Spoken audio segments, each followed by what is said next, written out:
ఇవాళ రేపు ఇంగ్లీష్ భాష చాలా కీలకంగా మారింది.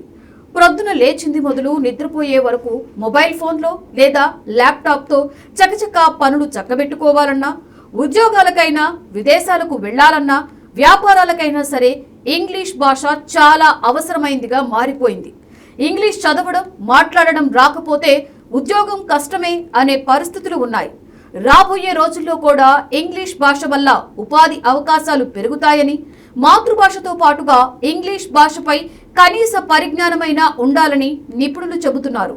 జీవితంలో ఎదగాలి అంటే ఇంగ్లీష్ భాష తప్పనిసరి అనే భావనతో ప్రజలంతా తమ పిల్లలను ప్రైవేటు, కార్పొరేట్ స్కూల్స్ లో చేరుస్తున్నారని తెలిసి ప్రభుత్వం కూడా పేద విద్యార్థుల కోసం సర్కార్ బడుల్లో ఇంగ్లీష్ మీడియాన్ని ప్రారంభించాయి. ప్రస్తుతం తెలుగు మీడియం చదువుతున్న వారు వెంటనే ఇంగ్లీష్ మీడియంలోకి మారడం కష్టం కాబట్టి ఇంగ్లీష్ ను తప్పనిసరి అని రుద్దకుండా ఆప్షన్ ఇచ్చారు. సర్కార్ స్కూల్స్ ను కార్పొరేట్ కు ధీటుగా తీర్చిదిద్దుతాము అంటున్న పాలకులు వేలకు వేలు జీతాలు తీసుకుంటున్న తమ టీచర్లు చదువు చెప్పడం మర్చిపోయారనే విషయాన్ని తెలిసొచ్చేలా చేసింది ఓ ఘటన.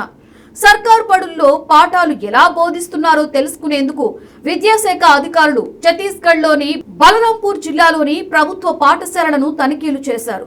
స్కూల్లో టీచర్లు సీరియస్ గా పాఠాలు చెబుతున్నట్లుగా గుర్తించి ఓ క్లాస్ లోకి వెళ్లి పరిశీలించారు. అక్కడ సురేంద్ర దీక్షిత్ అనే ఇంగ్లీష్ టీచర్ క్లాస్ చెబుతున్నారు. చిన్న చిన్న పదాల స్పెల్లింగ్లే బోర్డులపై తప్పుగా రాసినట్లుగా అధికారులు గమనించారు. పిల్లలు రాశారా లేక మాస్టారే రాశారా తెలియని పరిస్థితిలో ఉండడంతో 11, 19 అంకెల స్పెల్లింగ్స్ రాయమని చెప్పారు. 11 స్పెల్లింగ్ ను 11 అని తప్పుగా రాశారు. రాసిన దాన్ని చదవమంటే 11 అని ఉచ్చరించాడు. టీచర్ సురేంద్ర దీక్షిత్ జవాబుతో కంగుతిన్న అధికారులు బోర్డుపై రాసిన స్పెల్లింగ్ కరెక్టేనా అని మరోసారి అడిగారు. ఏంటి, సరిగ్గానే రాశాను కదా అని టీచర్ సమాధానమిచ్చాడు. ఒక ఇంగ్లీష్ టీచర్ కి చిన్న స్పెల్లింగ్ రాయడం, పలకడం రాకపోవడం చూసి తనిఖీకి వచ్చిన విద్యాశాఖ అధికారులు ఆశ్చర్యంతో నోరెళ్లబెట్టారు.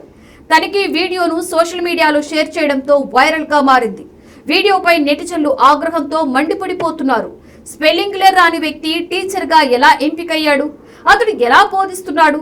పిల్లల భవిష్యత్ ఏమైపోతుందోనని ఆందోళన వ్యక్తం చేస్తున్నారు.